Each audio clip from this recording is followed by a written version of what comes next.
अच्छा देखें, कुछ चैनल ऐसे भी होंगे जहां पर आपको वीज़ा रेट्स मिलना शुरू हो जाएंगे। वो आपको ज़्यादा रेट बताकर ना डराएंगे।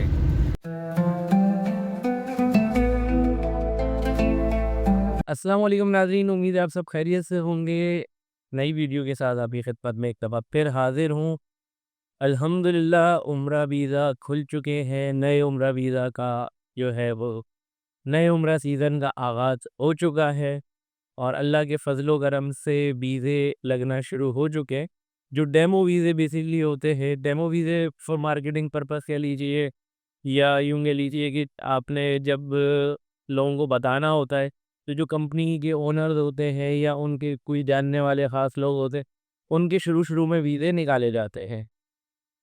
तो अल्लाह के फ़ज़ल से वो वीज़े आ चुके हैं और अल्लाह का शुक्र ये कन्फ़र्म हो चुका है कि वीज़े एक्टिव हो चुके हैं। तो अब इंशाअल्लाह जिन लोगों ने तैयारी की थी उम्रे पे जाने के लिए, वो अपनी कमर मुकम्मल तौर पे कस लें, क्योंकि बस अब इंशाअल्लाह रफ़्ते सफ़र बाँधना है और उम्रे के लिए जाना है। पैकेजेस वग़ैरह जो हैं इसमें अभी भी देखें थोड़ा-सा एक तज़ब्ज़ुब मौजूद है।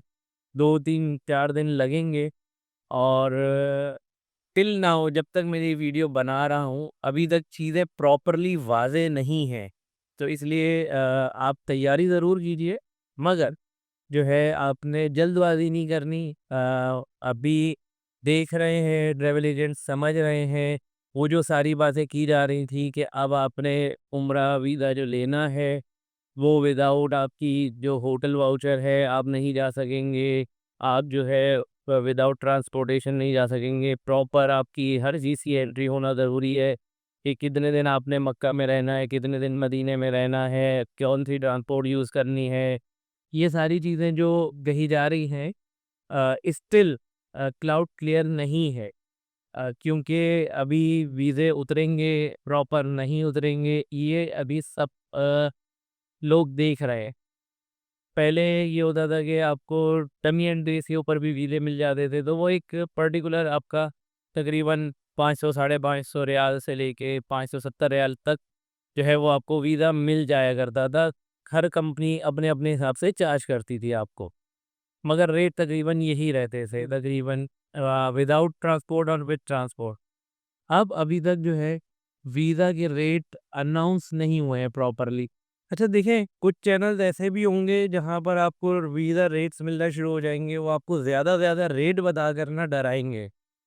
हाँ, तो अभी आपने बिल्कुल नहीं डरना।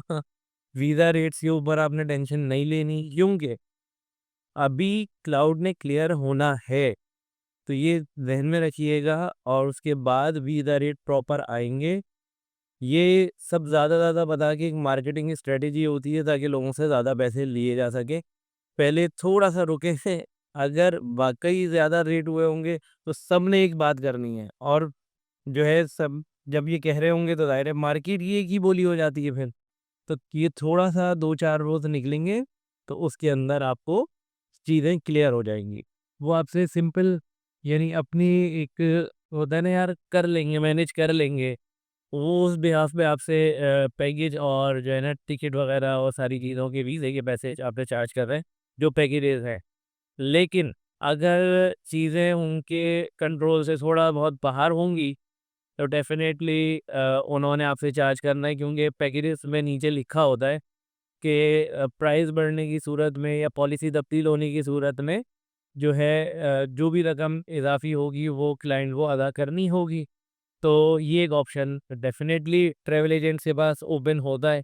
तो अगर उनके पास से चीज़ें मैनेज नहीं हो पा रही होती, यानी ज़ाहिर है हर कोई ख़ास प्रॉफ़िट मार्जिन पे काम कर रहा होता है, कोई कम पे, कोई ज़्यादा पे, जिसका जैसा हिसाब-किताब।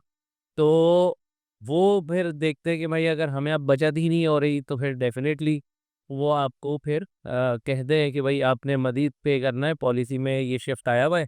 डेफ़िनेटली फिर वो आपसे एक्स्ट्रा चार्ज करेंगे। और ये सब कब होता है, जब आप फ्लाई करने वाले होते हैं, उससे 1-2 दिन पहले होता है या 1 हफ़्ते पहले होता है, ताकि क्योंकि अब ज़्यादा ऑप्शन तो बचा नहीं होता आपके पास, तो आपको फिर पे करना पड़ता है। तो बेहतर ये है, मैं तो यही समझता हूँ कि आप जो हैं थोड़ा-सा चीज़ों को पहले सेटल डाउन होने दें।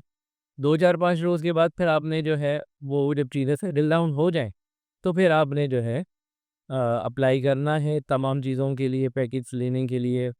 बिल्कुल डेफ़िनेटली मुहर्रम में जाएँ और गर्म सीज़न है, उसके एतबार से तैयारी करके जाइएगा, सोच समझ के जाइएगा।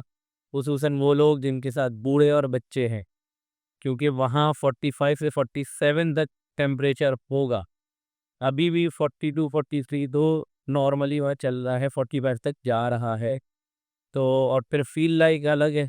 ये भी एक ध्यान में रखिएगा कि टेम्परेचर 45 है तो फ़ील लाइक क्या होगा। तो ये भी ज़हन में रखते हुए अपनी तैयारी कीजिएगा, अपने पैकेज को सिलेक्ट कीजिएगा। कुछ टिप मैं अपनी प्रीवियस वीडियो में दे चुका हूँ, उसको आप देखिएगा, अगर इंशाल्लाह आपको फ़ायदा करेगी। और आते हैं वापस टॉपिक की तरफ, लेकिन उससे पहले वीडियो को लाइक कर लें, लोगों को शेयर कर दें, ताकि अगर कोई जाने की प्लानिंग कर रहा है तो उसका भी भला हो जाए।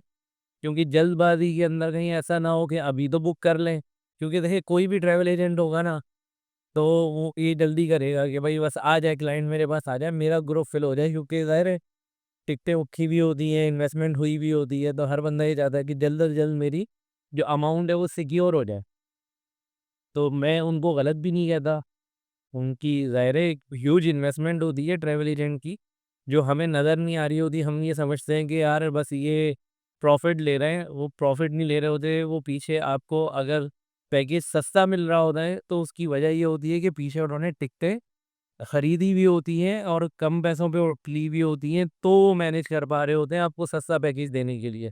अदरवाइज़ तो अगर वो इन्वेस्टमेंट ना करें, तो वो तो फिर आप सस्ता पैकेज नहीं ले पाएँगे। तो हर सूरत में और हर हाल में ट्रैवल एजेंट को गलत समझना या गलत कहना ये दुरुस्त नहीं है, उसकी एक एफ़र्ट होती है। फिर वो एक ऑफ़िस लेके बैठा होता है और उसके खर्चे होते हैं, उसको सारा साल एक चीज़ को मेंटेन करना होता है, उसको अपनी रेपुटेशन को भी मेंटेन करना होता है। कोई भी सही ट्रैवल एजेंट जो काम कर रहा है, वो कभी भी ये नहीं चाहेगा कि आपको किसी किस्म की कोई तकलीफ़ आए। आप ही क्योंकि उनका जो है ना मार्केटिंग का एक ज़रिया होते, क्योंकि आप भी अपने 10 जानने वालों को बताते हैं कि यार इनके साथ जाओ, आपको कोई तकलीफ़ नहीं आएगी। हम भी इनके साथ गए थे और बहुत अच्छा रहा। किसी किस्म की हमें कोई तकलीफ़ नहीं आई थी और ये चीज़ें बहुत अच्छी थीं और डेफ़िनेटली अल्लाह ना करे किसी वजह से कोई तकलीफ़ आए, तो भी आप आके नेगेटिव मार्केटिंग तो करेंगे ना, यार इनके पास नहीं जाना। तो कोई भी सही एजेंट ये नहीं चाहेगा कि कोई उनके साथ जा रहा हो और उसको तकलीफ़ आए। तो इस वजह से वो इन्वेस्टमेंट भी करके रखते हैं, चीज़ों को इंश्योर करते हैं कि वहाँ अच्छी सर्विस आपको मिले।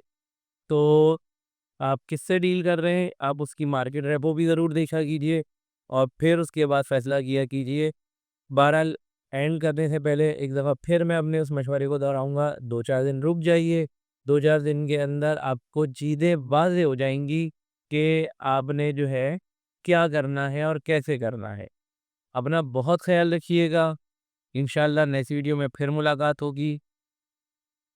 अल्लाह हाफ़िज़।